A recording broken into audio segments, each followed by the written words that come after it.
back to my channel. Welcome if you're new here. So today I want to talk about one of the probably most easiest things to manifest if you ask me, and that is creating your specific person, soulmate, whatever you want to call them, out of thin air. Now I know it sounds crazy because a lot of people have a lot of trouble with manifesting love, getting love, and you know, we're at this point in society where especially women have decided to just be on their own, not deal with it. You know, all men are shitty, which by the way is an affirmation. Please keep that in mind. And we do crave companionship, but we're at a point where we just feel like it's not worth the trouble anymore. And today I want to tell you that it's absolutely worth the trouble. You can absolutely have the perfect person for you.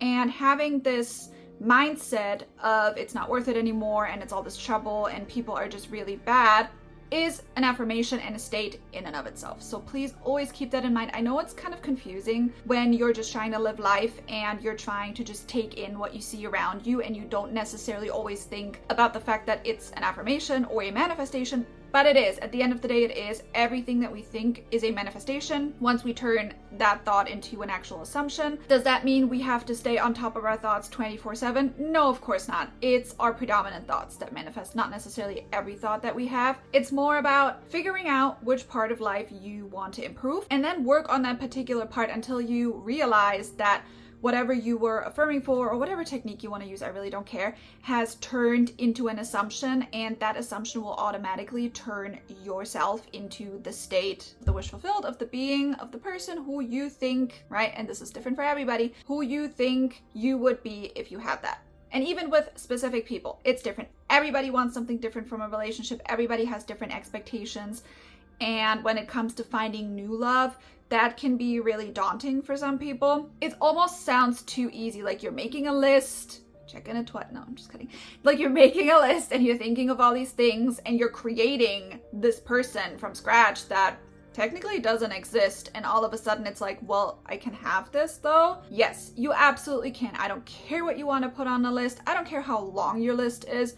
Now, would I recommend making like an endless list? Not really, just because you have to consider that even if you're just using one or two affirmations, you still need to keep that list in mind, because if you don't, I mean, our brain sometimes fills in the gaps in a way where it just goes back to old programming and then kind of maybe brings us things that we don't want. So I would keep it short and sweet, but make sure that you include everything that is like non-negotiable to you, that's really important to you. And this is already step number one.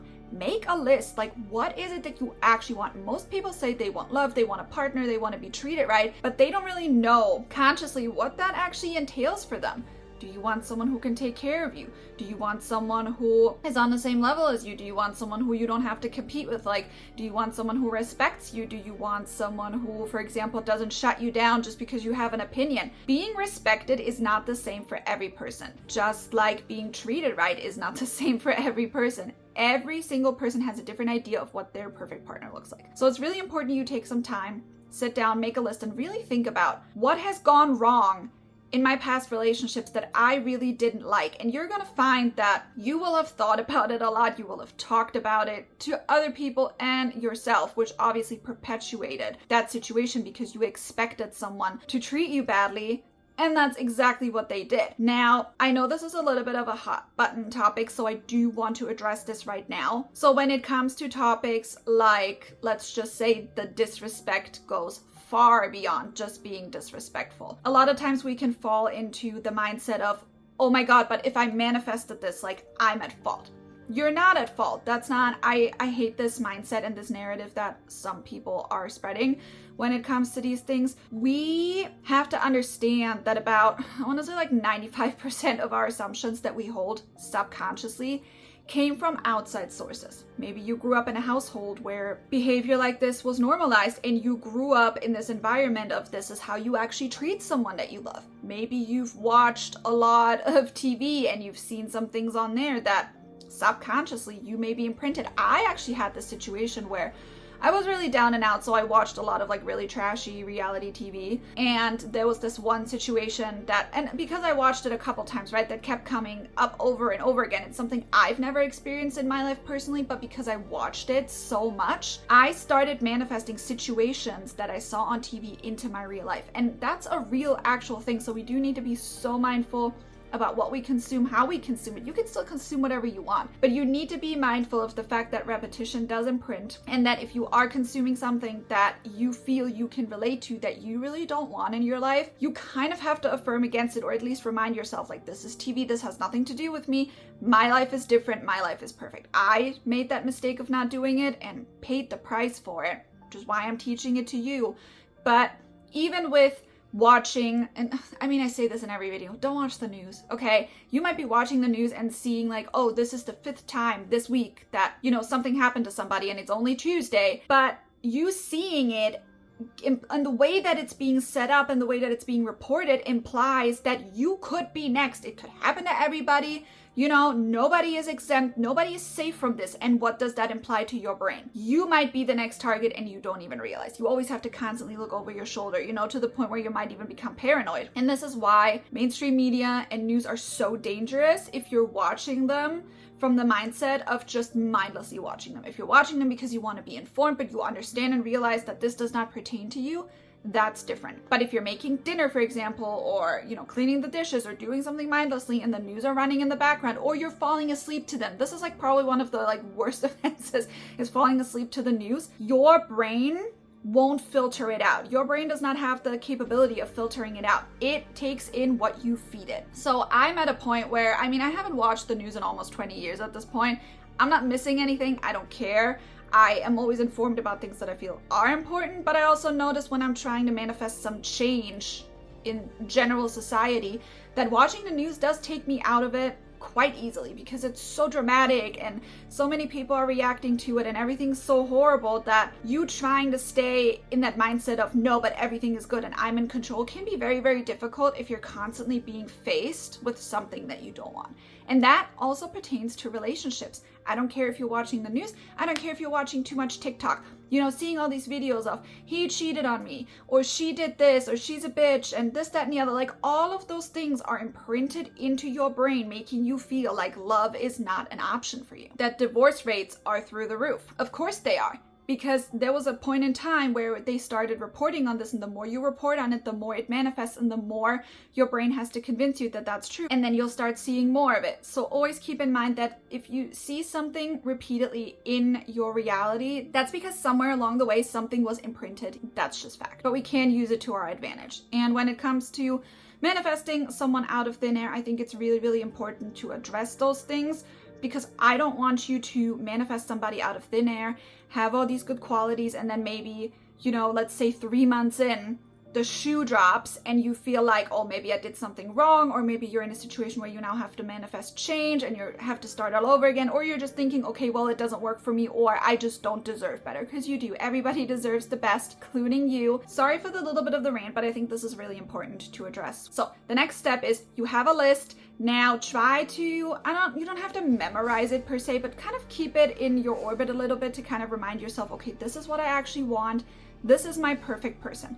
And now you just form affirmations around it. You can do meditations. I, for example, have a very short meditation on manifesting love. I kept it short for a reason. The shorter it is, the more often you can repeat it, the faster it will come to you. The longer your meditations are, the longer it will take. And really try to maybe form 1 or 2 affirmations. I am so grateful that I'm with the love of my life. I have the best person. I met the best person and we're dating now. Remember when I cried about so-and-so? Look at me now. Like, I'm with the best person ever. Isn't my life so wonderful? You can use all kinds of techniques. I really don't care. You can script out a short scene. Let's say, for example, you're sitting at the dinner table and you're holding their hand and all you see in your vision is your hand, which is similar to the meditation that I did. But it's really powerful because you're kind of blurring out the face and the person, but you can still visualize what their hand would look like. You can feel it in your hand and really like feel it real, which is not the same, like you don't have to feel the emotions, but the point of especially visualizing is convincing your brain that this is a memory and not a daydream. And I might make a separate video about that, but what I really found is that not everybody has memories the same way. And if you are someone who likes to visualize, it's really vital for you to figure out, what does me having a memory actually look like? So in my case, for example, a memory to me is usually a second long, if at all. Like, it's very, very short. It's almost like a flashback-y kind of memory. I usually don't feel a lot of emotions. I don't see a lot of details. I often see myself from a third person perspective, which is kind of weird, but that's how my memories show up for me. So I know it's different for everybody. So I know that when I visualize, I have to move with that versus against that. But if you're now visualizing a scene that's like 20 minutes long, your brain is going to have trouble imprinting it, and your brain is going to realize that this is you daydreaming. This is also why I get this question so many times of why psychosis doesn't manifest, why, you know, there was this really big influencer who had this like meltdown, and why whatever this person was going through wasn't manifesting. That's because oftentimes these are really long standing scenes and scenarios, and your brain operates from a different place if it's going through psychosis versus you being consciously delusional. There's a difference. So there are very minor differences in the way our brain processes it, but it is important to understand that the more you learn about how your brain personally operates, the faster you can manifest anything into your life. So another few affirmations that would be really good is, I'm always chosen. The partner that I want is actually already manifesting me, and they're also taking inspired action to reach out to me, right? We want to get to a point where we're not trying to look for it or search things out, because that can kind of get you out of the headspace of wanting to manifest. You can maybe try to make something work with somebody who isn't who you manifested. So keep that in mind. Always try to come from the place of, I'm sitting back and I'm relaxing and they are doing all the work and I'm manifesting them doing all the work. And even if they're manifesting me, they're still doing all the work because why wouldn't they? And even if you are someone who maybe used to reach out or used to take initiative, like, it's okay to change your mind, and it's okay to kind of prove to yourself that you can manifest it by not doing it this time around. Just make sure that when you are affirming and the thought comes up of, well, but I'm always the one reaching out first, so I have to take action, that is coming from a place of you being conditioned to have to force something in order to get something. That needs to be addressed in an affirmation too. For example, I don't ever need to take action. Whatever I want comes to me because I can manifest whatever I want. Whoever needs to take action in order to bring my manifestation in, they are doing that. Those are affirmations you can use to get that out of the way. And the last part is to try and live in the end. Now, I mean, I've said this a million times before on TikTok. I don't think I've said it on here as much, but it's really important that you figure out the 3 pillars, right? What am I thinking? How am I acting? And what am I feeling? And especially when it comes to the feeling part, like a lot of people come to me and say, you know, oh, I'm feeling this or I'm feeling that. You have to understand that that's not how your body works and that's not how your brain works. Every feeling you have is a direct result of a thought process you had, okay? So you have a thought, then you have a feeling, and then oftentimes the action actually comes last. So you need to make sure that everything that you're doing is in line with that. How do we do that? By retraining our thoughts. That's why we do the repetition and the affirmation and all of that. But sometimes we can consciously think a thought, but then act against it. That does happen. We've all been there. But the result, more times than not, let's say you're someone who's really reckless, and you know consciously that you shouldn't be doing some things, but you're doing them anyway. However, your thought process has always been, well, I'm gonna get away with it and I'm gonna be fine, even though other people tell me that that's not the case. More times than not, you're gonna get away with it and you're gonna be fine because that's what you imprinted in yourself. And on top of that, you then acting like it and experiencing the fact that nothing is happening to you is strengthening your thought, which then turns it into an assumption. Because now, every time you do something reckless and stupid, your brain assumes for you to actually be fine. So what we're doing when we're thinking about how would I act and how would I, feel, we're trying to almost like reverse engineer it. It's not that you acting is necessarily gonna fix it. This is a really, really big key thing. You starting to act in line with how you wanna be is not going to fix it. What it is going to do is it's going to help you trigger thoughts that you can then notice and turn into an affirmation and combine with you taking action so you can get to where you want to be faster. And this is also for the people who just really want to take action, who just really want to feel things. Like, you can visualize and feel all the feelings if that's what you want.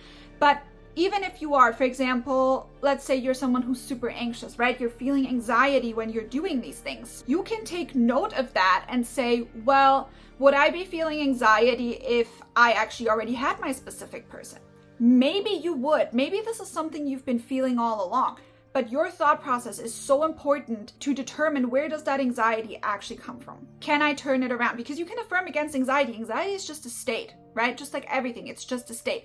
So you can either affirm against it, or if you are someone, for example, who is super anxious, even in a relationship, and you don't really want to work on it right now because it's never really destroyed relationships in that sense, but you want your specific person first, you can lean into that anxiety and say, well, I'm anxious now, which is exactly how I would feel if I had my specific person. So they must already be here because I'm already anxiously waiting for them to text me. You don't always have to change everything in that moment in time where you're feeling it and going through it in order to make it work for you. The most important thing is that whatever you do and whatever you feel and whatever you're going through, you're using the correct interpretation that is in line with what it is that you want. But knowing about your actions and knowing about your feelings helps you decipher which ones are actually helping you get there versus whatever might be hindering you. I've always said that when I manifested my last really big relationship, I used to set the table. I made room in my closet because I just felt that that was something that I could do in order to make myself feel better. Once I started doing that, it took, I want to say 2 weeks. 2 weeks for them to come in. Even though this wasn't something that I did every day. Obviously, you do your closet once. But with the setting the table, I didn't do it every night, but the nights that I didn't do it, I just affirmed to myself like, okay, they're just not here right now. So me not taking action still was in line with the thought process of me having this person. Sometimes I would even think about the fact, well,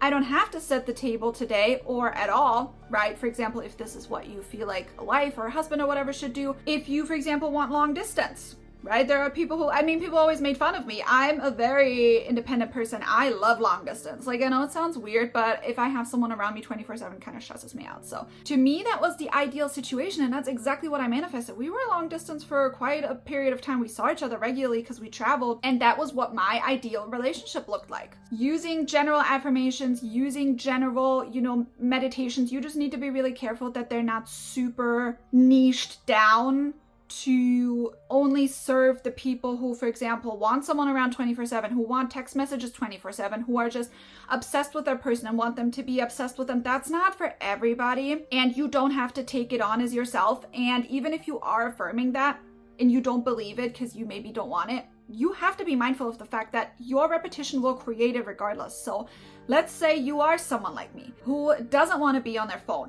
all day, every day, who doesn't want to be around their person 24/7. But if I were to start affirming that, I would manifest somebody or the person that I'm with, depending on where I am in my journey, to be that way. Like, I would personally lose my mind. So that's not something I would ever want to affirm. So the more you can kind of figure out yourself where you want to go, and I know that this is what coaching is for as well, but the more you can tailor it to your specific person and to your specific situation, the faster it will come in. What does being in a relationship with your perfect person look like to you? Are you taking care of yourself differently? Are you going grocery shopping differently?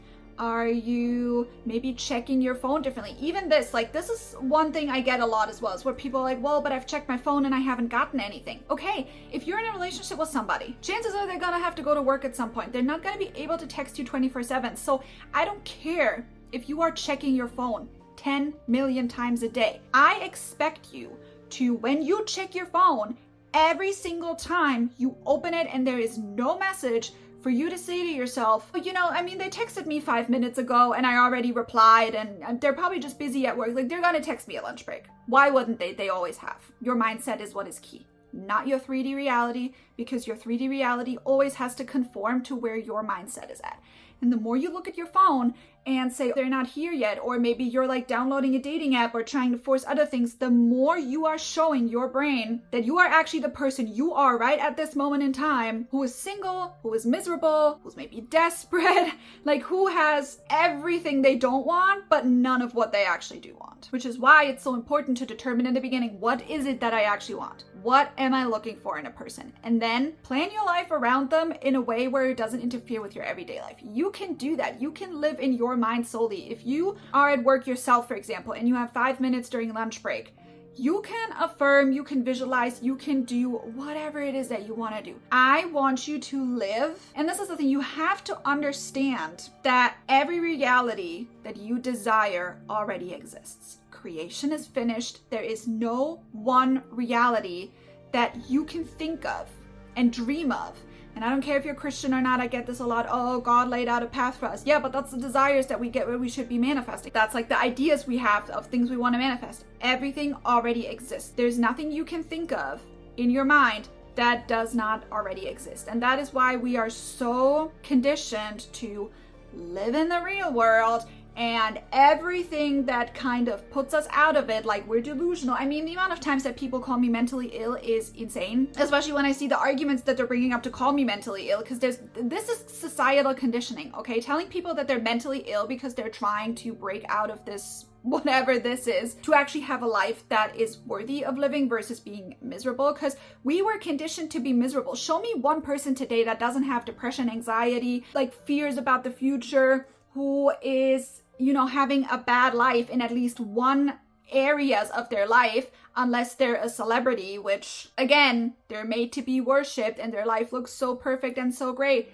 You could be them. Nothing separates you from them, except for the fact that they had a mindset that allowed them to become rich and famous and all of that. But let me ask you this. What would happen if you took all of their money away today and all of their followers? They're just a person like you are, and you can have whatever you want. I don't care who tells you otherwise. There is nothing you can't have. Also, if you want to manifest a celebrity, do it. They're just human. I mean, I've said this before. I'd hate the word celebrity because I've been around famous people my whole life. And I say this with the utmost respect and utmost love. They're nothing special, okay? And I've said this in my Megan video before.